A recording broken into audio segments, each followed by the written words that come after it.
Hello and welcome to Creator Weekly Live for March 31st, 2024. Happy Easter.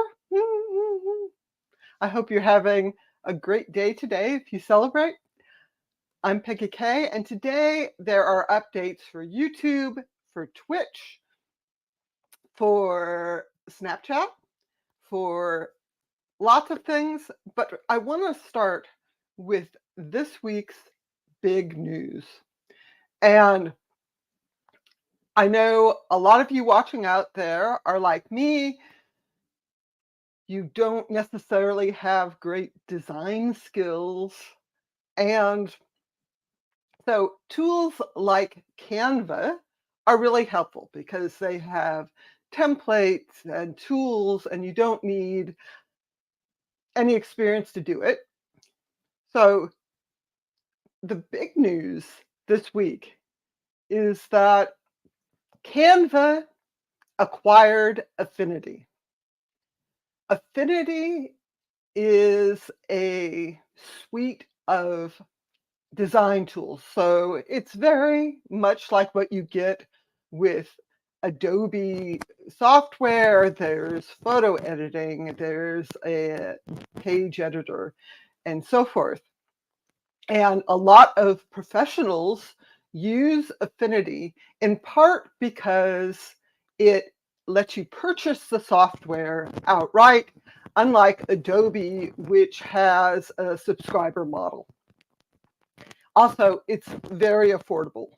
So when it was announced this week that Canva is acquiring Affinity, this was huge news, in part because Canva earns money from a professional grade monthly subscription. This is exactly what people who are using Affinity don't want.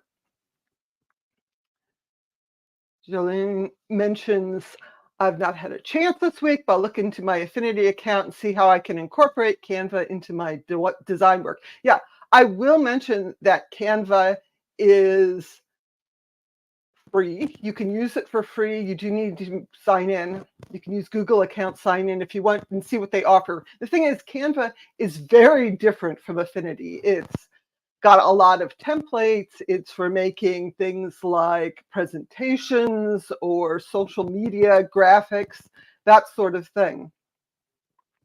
And so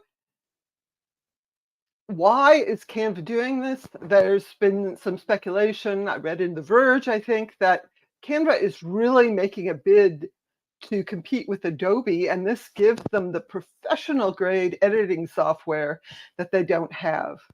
But it's a very different kind of vibe between Canva and Affinity. I've seen a lot of negativity online about this change, people concerned that they will either have to start paying every month for Affinity, which they don't want, or the price will go up, or, some of it is kind of snobby isn't the right word, but professionals who use Affinity kind of look down their nose at Canva. Canva is pretty simplistic. If you're really into design, it's maybe not for you. It's great for me because I have no design skills. But I wanted to mention that Canva is aware that people are skeptical of this, and they've made a pledge to users. And what they pledge is that there will be fair pricing and that perpetual licenses will always be offered. If you read the details, what that means is they may have a subscription option in the future, in part because people who are already paying for a professional Canva account need some way to add on Affinity access, probably, but they will continue to offer perpetual licenses, one-time payments. They say they're going to keep developing Affinity. This is not something where they just purchased it and stopped working on it. They are making Affinity Suite available to schools and registered nonprofits for free, which I think is fabulous. The details of that are not yet available. And they say they are committed to shaping Affinity's future, guided by the community's ideas and feedback. So all of that sounds good. And so it's a wait and see thing. If you're an Affinity user, there aren't any immediate changes. They haven't actually announced what is going to happen exactly to Canva accounts. This is brand new this week, so hopefully it's good for everyone. One thing that's very different between Canva and Affinity is that Affinity is software you install. Canva is entirely web-based, which is nice if you have a Chromebook or you just want something pretty simple, but it's very different than having software that you install. So we will see how that goes. Again, welcome everyone to Creator Weekly Live. It's so good to see you here in the conversation. If you have any comments or questions about this week's updates, I'd love to hear it. And happy Easter to everybody. So I'm going to get started with the YouTube updates for this week. Nothing really massive, but I wanted to mention that this is a milestone that YouTube is touting, that monetization of shorts started about a year ago. And what they are saying is that something like 25% of channels in the YouTube Partner Program that, let me see, let me rephrase that because I'm confusing myself. But something like 25% of YouTube channels that are in the YouTube Partner Program are also earning through shorts. And a bigger number that they gave is that creators who joined the YouTube Partner Program, because they met the eligibility thresholds with their shorts views, more than 80% are now earning through other monetization features on YouTube, like fan funding, longer videos, YouTube Premium, and so forth. So from YouTube's point of view, this is a success. It is early days still. And I'll have to say that my shorts don't get a lot of views. I probably have earned like 25 cents. So that counts, I guess. It's not clear to me how much creators are actually earning from shorts if they're not getting millions of views. But YouTube is working on this. And along those lines, one of the things they introduced this week is members only shorts. And of course, they announced this in a short. But the idea is that if you have memberships enabled on your YouTube channel, you can now create shorts that are only visible to your members. So this is a nice addition to the other sorts of members only content that you can post. And that kind of makes sense, right? If people are members on your channel because for your shorts, you should be able to make members only shorts, and it's a great way to make short announcements. In addition to that update, I want to mention this information shared by YouTube's creator liaison, Rene Ritchie.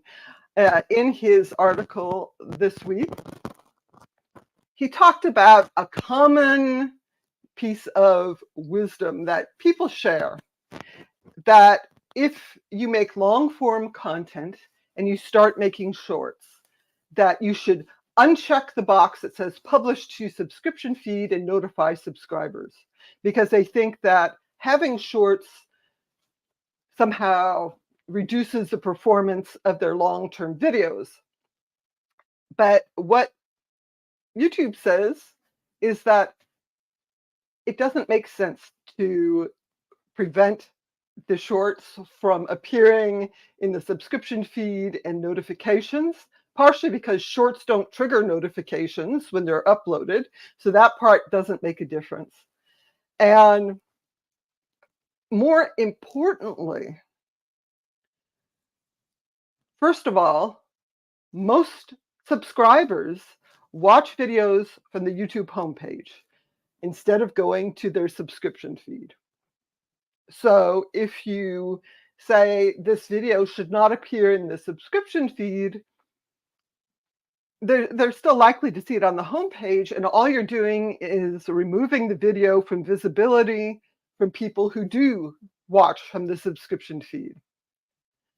The only reason to uncheck that box is if you don't want subscribers to see that video. For example, if you had a bunch of private videos that you're flipping to public, you probably don't want to put all those in the subscription feed. But there's really no benefit unchecking that box. It's a persistent myth that posting shorts is going to somehow tank your long-form video views.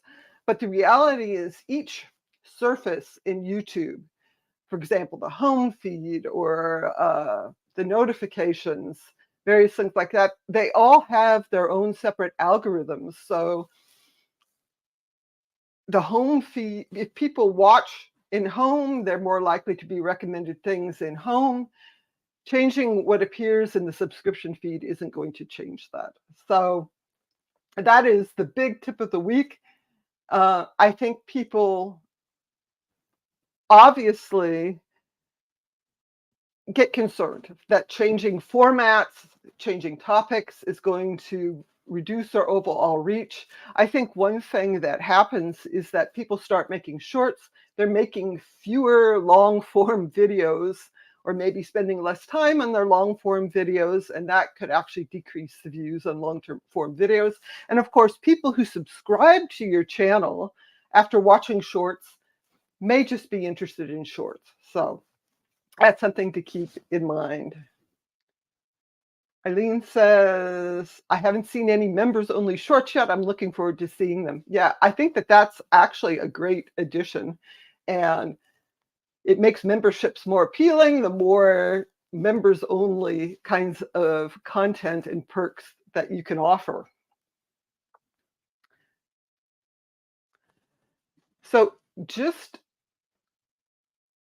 to move on from there, the other update from Google this week that I thought was really interesting, if you're interested in numbers, is their transparency report for 2023 about ads.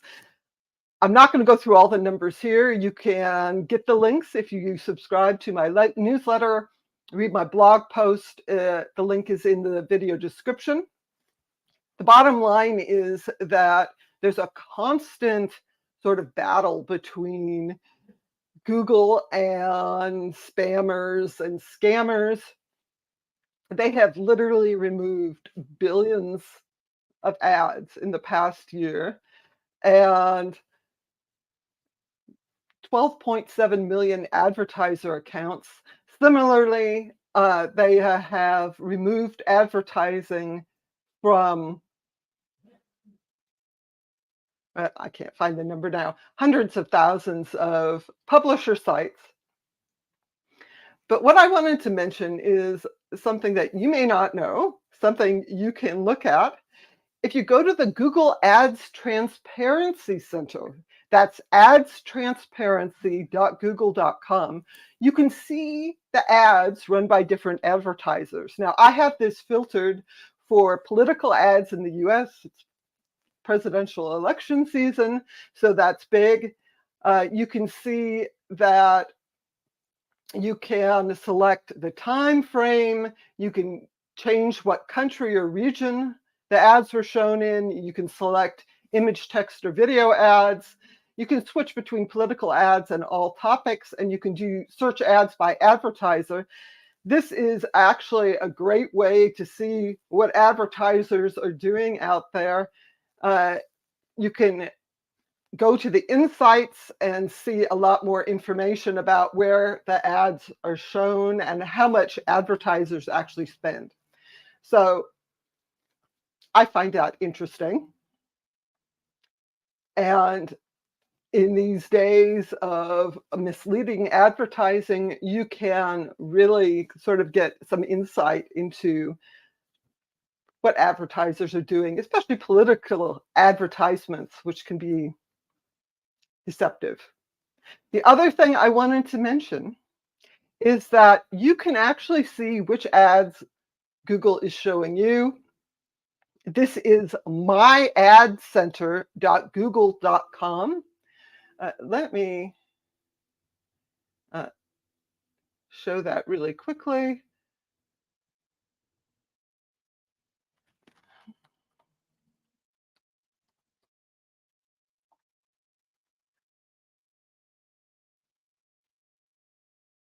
And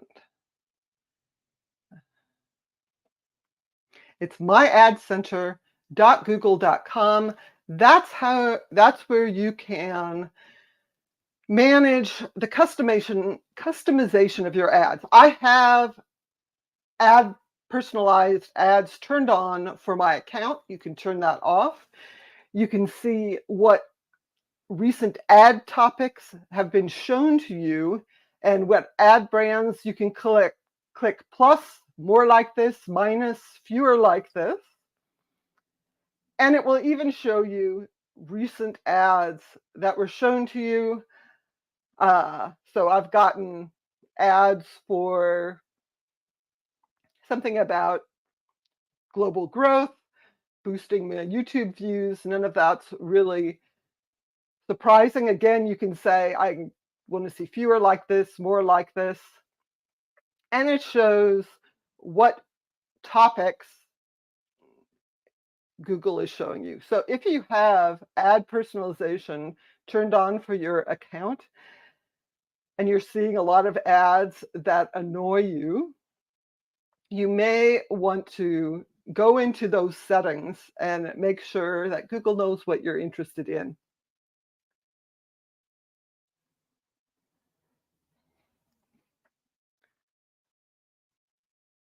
So I'm going to just share a couple really brief updates. If you use Snapchat, they're adding more video editing features. They have templates. And I think a bigger news is that you can now create longer videos in the editor up to 3 minutes and upload videos up to 5 minutes for chats, stories, and spotlight. So those are big changes. Snapchat having longer videos, templates, and there's more video editing tools in the camera inside Snap. Over on Twitch, there is a new setting that I think is really actually kind of interesting, where you can require followers to have a verified account. And I don't mean fancy tick mark verification. I mean, they have verified their account with their phone number or their email. And the idea is that you can set it so your chats just followers, and then make sure that your followers are more likely to be real people, because bots and scammers may not go through the process of email or phone verification. So if you are running live streams on Twitch, you may want to check out this setting. Twitch is also enforcing a new updated policy on sexual content. And a lot of this is really obvious, what's prohibited. But the new update is that they no longer allow content that focuses on clothed, intimate body parts, such as your butt, groin, or breasts, for extended periods of time. Now, I think that that's actually kind of interesting, that they have to specify that clothed body parts are not allowed if they are the main focus of your video.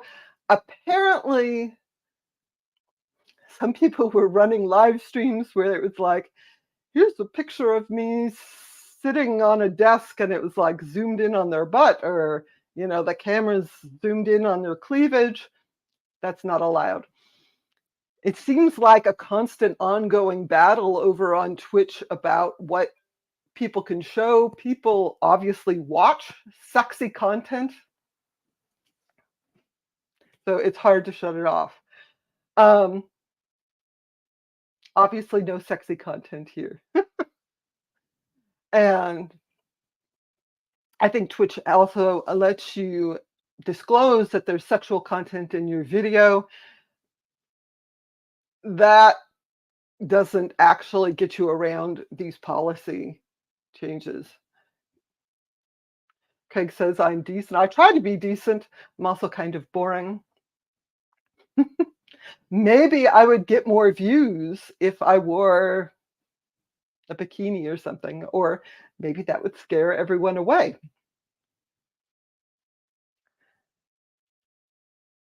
So just a couple more updates really quickly. If you use Google Chat, there is a neat update. I'm actually really excited. This is it doesn't show very well on screen, but if you use Google Chat Spaces, there is a Files tab. So that, let me back up. If you're in Spaces, it's a collaborative space.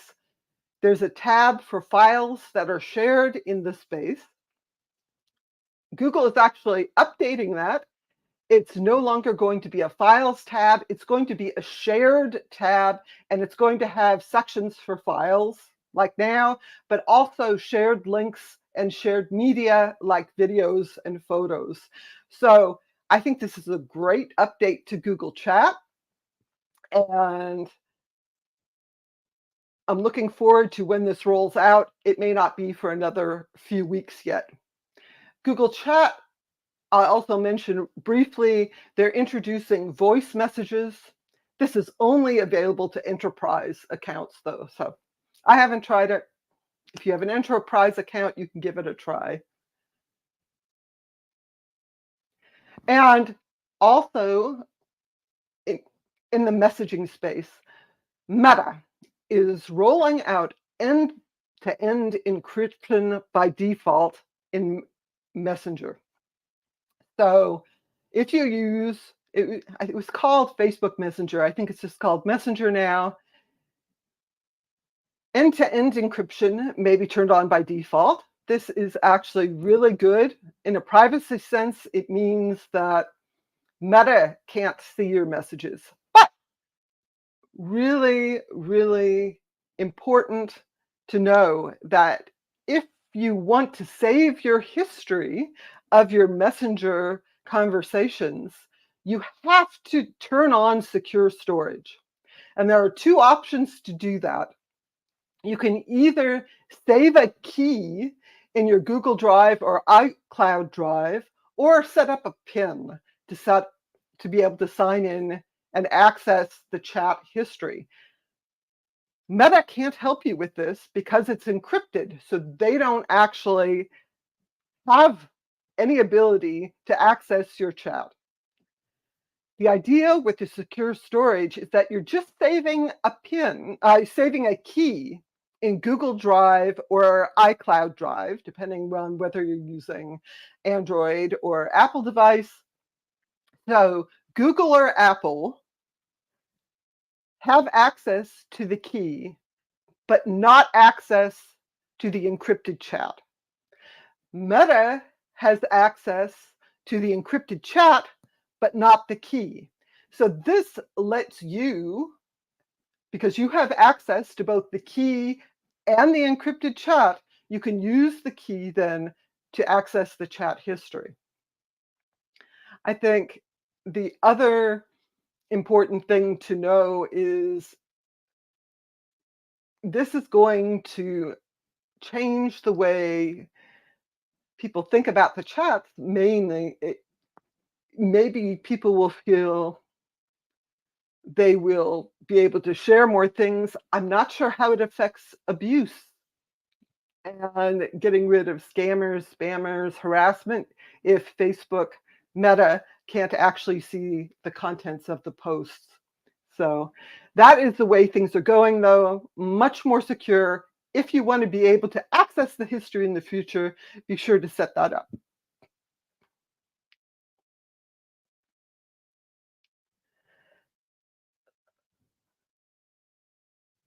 Craig says, people ask about finding encryption keys, but we can't help. Yes, that is the whole point of encryption. Nobody can unencrypt it unless they have the key, and it doesn't actually help if the company that is storing your chat stores the key as well. You've got to make sure you keep backups for all these things now.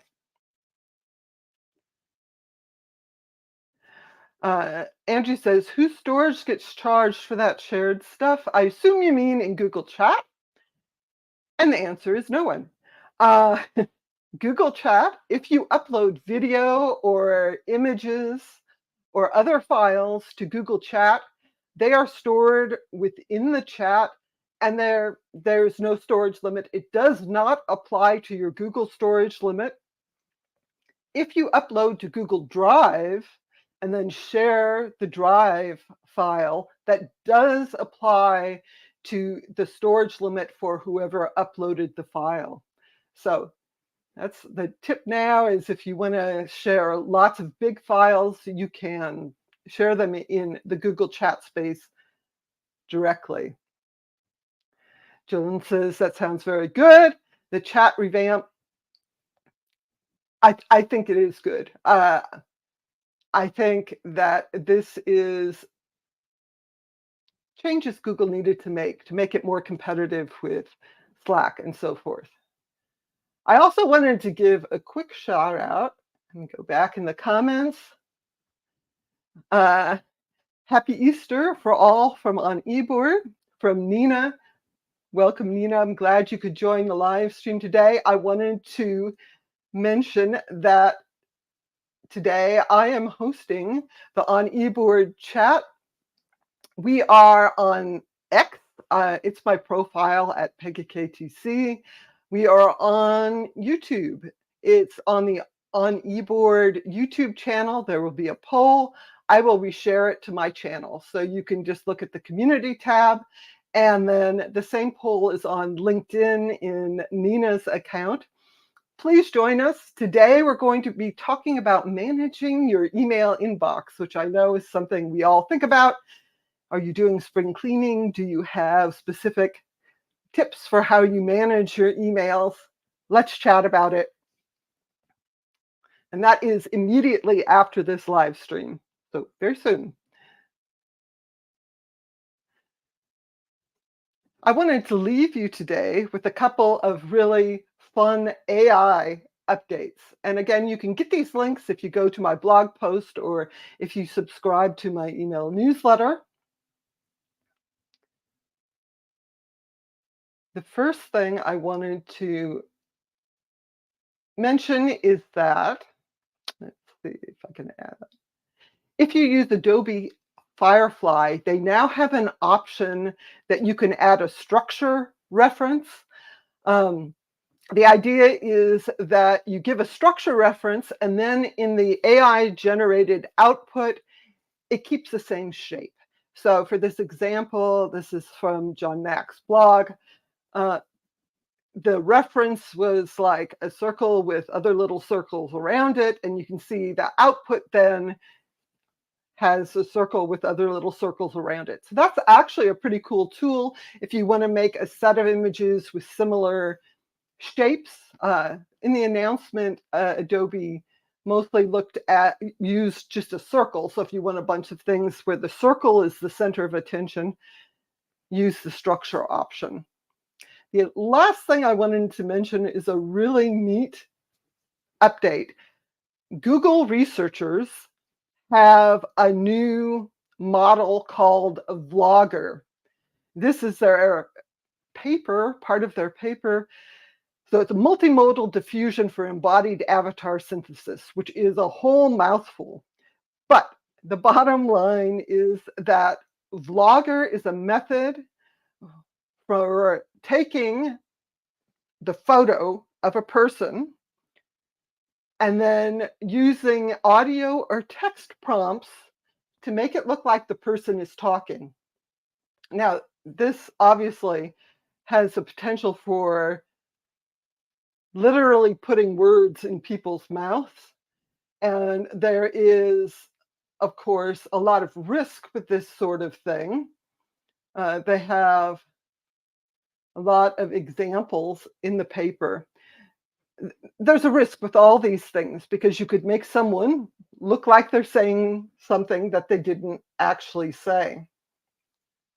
But Google mentions that this is actually a potential tool for translation of videos. So if I'm speaking in English now and there's a new audio track that's in Spanish, they could make my lips look like they may meet, the new words. Scary, interesting, good, I'm not sure. So this is the sort of thing that Google and I think other AI companies are working on. These are really powerful tools potentially, but a lot of potential risks. So those are all the updates. Let me, uh, the, have a great day. Have a happy Easter if you celebrate Easter. I hope you guys will join the chat. Thank you for joining me. Join me again next week, which is the 1-year anniversary of this live stream. So I'm going to be celebrating. Thank you so much. Have a great day.